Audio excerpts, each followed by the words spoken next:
Welcome back to the Global Ledger. I'm Justin.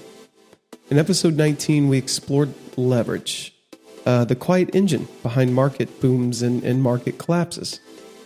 Today, we're going to go deep, not into leverage, but into liquidity.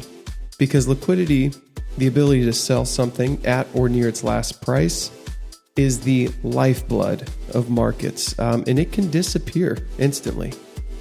Silently, completely, mechanically. Today, you're going to learn why liquidity dries up, why it cascades, why it produces crashes, and why it has almost nothing to do with fear and everything to do with market microstructure.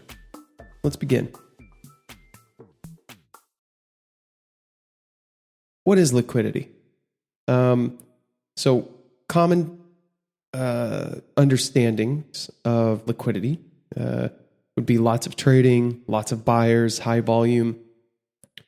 But I think there's a sharper definition. Liquidity is the ability of market makers to absorb order flow without changing the price too much. It's not a mood or confidence, or has nothing to do with that. It's a balance sheet capacity. So liquidity exists when dealers can make markets, when collateral is stable, when funding is cheap, volatility is low, balance sheet space is available. I mean, take away any of those and liquidity follows. It evaporates. So let's look into the heart of market liquidity. Okay, dealers. Example. Dealers, they hold inventory, assets they've purchased. They quote prices and they stand ready to buy or sell. But they're not doing this for fun. They're doing it with their balance sheet. Every asset they buy increases. Assets, funding needs, risk exposure. So the amount of liquidity they can supply depends entirely on available capital, available funding, regulatory leverage constraints like Basel, volatility and collateral quality. And when these tighten, the dealer pulls back, spreads widen, and you'll see liquidity disappears. So this is mechanical. So what are some liquidity killers? Let's go into detail. So I'll list five conditions that cause liquidity to collapse instantly. Number one, volatility spikes. Volatility is a direct input into margin, haircuts, risk models, and position limits.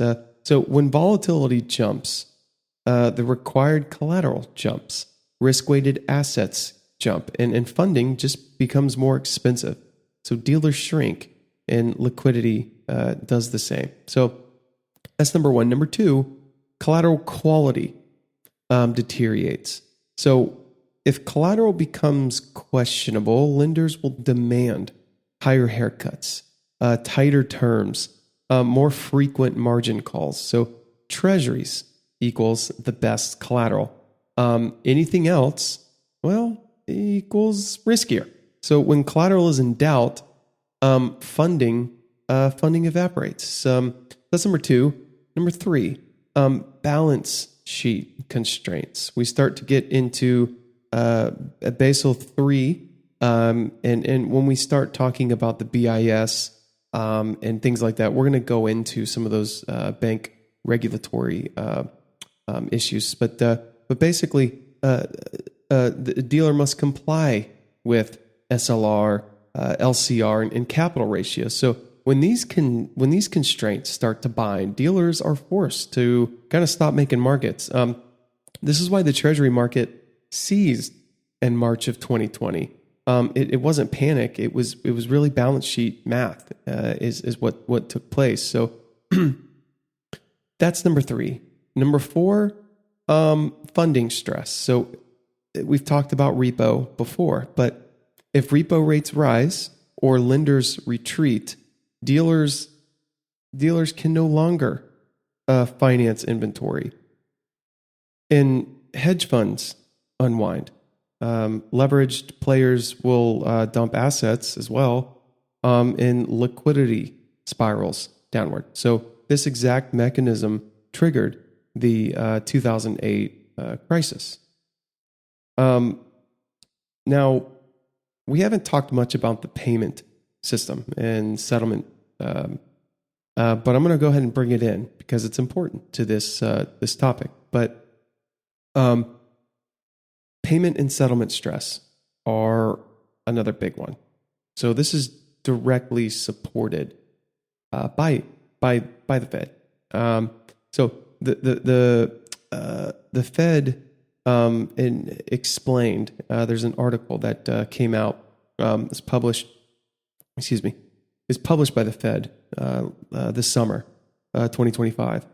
And it describes their role in fostering payment and settlement system safety and efficiency, and emphasizes that disruptions here can freeze transactions across the entire system. So if payments fail to settle, participants pull back immediately to preserve liquidity. So when settlement is uncertain, all market making stops. So because nobody wants to take inventory risk, and they aren't sure they will be paid. So those were kind of the five I thought were most important to bring into this discussion. Now, let's talk about the most important mental model in modern finance. I want to lay out a sequence.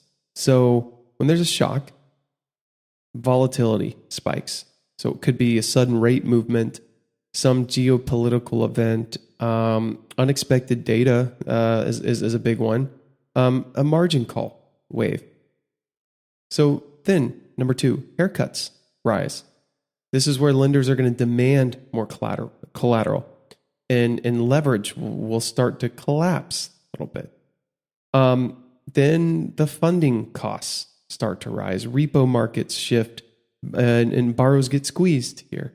And this is when you'll see dealers retreat. Their balance sheets will tighten. The bid-ask spreads widen. And then you'll see this forced selling escalate. And that escalates the volatility. So which circles back to step one. This is the liquidity death spiral. And it has occurred, where we start, 1987, 98, 08, 10, 19, 20, and 2022. And it will happen again. So what's the Fed's role in stabilizing this system? And really its role is stabilizing funding, not prices. So the Fed's own descriptions emphasize that stability requires it to provide liquidity, stabilize payments, backstop funding markets, and ensure settlement reliability. This is why the Fed steps in, not to pump stocks, not to bail out investors, but to prevent a systemic freeze in the payment system, the repo system, funding markets, and in the entire clearing process. So the Fed intervenes when liquidity, not prices, are weighing the system, breaking the system. So why does liquidity disappear instantly? And these are kind of the deeper mechanics. Liquidity is fragile because it depends on leverage. Liquid markets require dealers to extend balance sheets. Leverage depends on volatility. So higher volatility means less allowable leverage. Okay, so volatility moves fast, really instantly. So which means liquidity disappears at the same speed. Liquidity providers use the same models mostly. So when the VAR limits hit, they all pull back together. So funding is centralized. If repo spreads move 30 basis points, trillions in positions lose viability. This is why liquidity never fades slowly. It vanishes. So let's look at market liquidity as a promise to buy or sell. Who makes the promise? Dealers, market makers. When the price of honoring that promise jumps too high, the promise disappears. That's how markets break. So this was a quick episode, but it ties in to the bigger picture of this podcast. So thank you for listening to episode 20. We talked about liquidity, what it is, on a surface and a deeper level. How market makers structure liquidity, and we talked about liquidity cascades and why the Fed steps in to stabilize the system. So this is one of the deepest concepts I say in modern finance, and one of the clearest lenses to understand every crisis of the last 40 years. So in episode 21, we begin with Arc 2. And this has to do with institutions mainly. And we're going to talk about the dealer of last resort, the Fed's real job. So once again, I'm Justin, and thanks for being here.